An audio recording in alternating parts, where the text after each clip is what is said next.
Good evening guys, welcome to my vlog. Ito na naman po tayo sa ating herbal medicine. Ito po ay naglaga ako ng alingatong root sa kadahon ng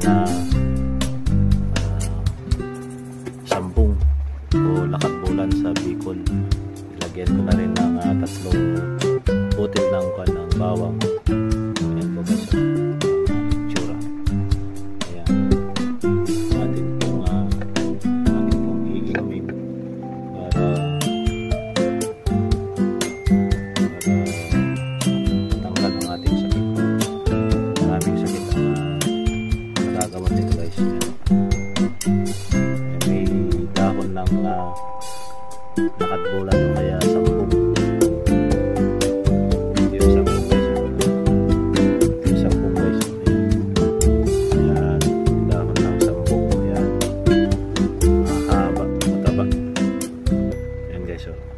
Tingnan yan.